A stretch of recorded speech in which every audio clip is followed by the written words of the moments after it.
गंगा के किनारे बसे छोटे से गांव सूरजपुर में एक बूढ़ा आदमी रहता था जिसे सब प्यार से बाबा कहते थे।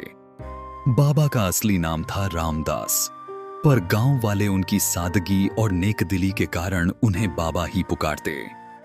70 पार की उम्र में भी बाबा का चेहरा बच्चों सा निश्चल था।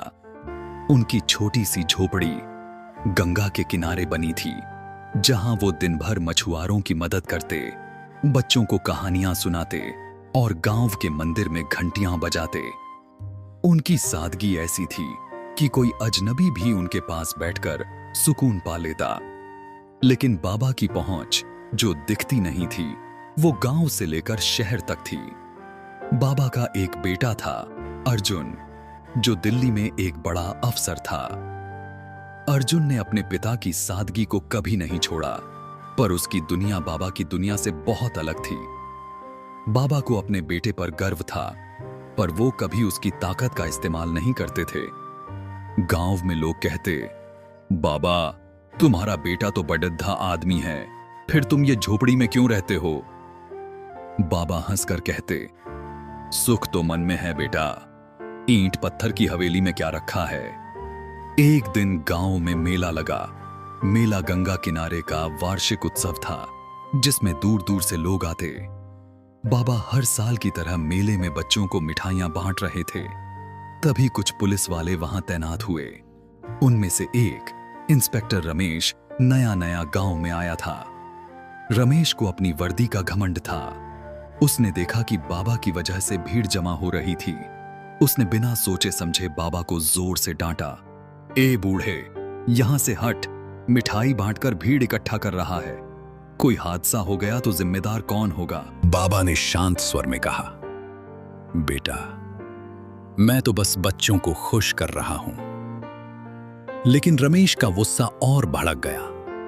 उसने बाबा को धक्का दे दिया और कहा, चल, अपनी औकात में रह, ज्यादा बकवास की तो जेल में डाल दूंगा।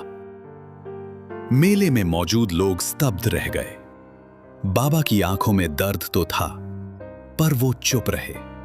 गांव वालों ने रमेश को समझाने की कोशिश की, पर वो किसी की न सुना। बाबा चुपचाप अपनी झोपड़ी की ओर चल दिए। उस रात बाबा ने अर्जुन को फोन किया। उनकी आवाज में गुस्सा नहीं, बल्कि दुख था। बेटा, मैंने तो बस बच्चों को मिठाई दी थी। उस पुलिस वाले ने मुझे सबके सामने बेइज्जत किया। गांव की इज्जत मेरी इज्जत है अर्जुन। ऐसा आदमी कानून की रक्षा कैसे करेगा? अर्जुन ने अपने पिता की बात सुनी और उसका खून खौल उठा। उसने कहा, बाबा, आप चिंता मत करो, मैं देखता हूं। अर्जुन ने अगले ही दिन अपने कनेक्शनों का इस्तेमाल किया। उसने गांव के थाने के बड़े अफसर से बात की और पूरी घटना बताई। बाबा की सादगी और उनके गांव में योगदान की बातें भी सामने आईं। गांव वालों ने भी अर्जुन को बताया कि रमेश पहले भी कई बार गलत व्यवहार कर चुका था। अर्जुन ने मामले को ऊपर तक पहुंचाया। कुछ ही दिनों में रमेश और 2 अन्य पुलिस वाले जो उसका साथ दे रहे थे, निलंबित कर दिए गए। जब गांव वालों को यह खबर मिली, वो बाबा के पास आए। बाबा ने कहा, मैंने तो बस अपने मन की बात बेटे को बताई थी। मेरा इरादा किसी को सजा दिलाने का नहीं था, पर जो गलत करे उसे सबक तो मिलना चाहिए। गांव वालों ने बाबा की सादगी और उनकी छिपी ताकत को और सम्मान दिया। मेले के अगले दिन बाबा फिर बच्चों को मिठाइयां बांट रहे थे। इस बार नया इंस्पेक्टर आया, जो बाबा के पास आकर बोला, बाबा, आप जो कर रहे हैं वो बहुत अच्छा है।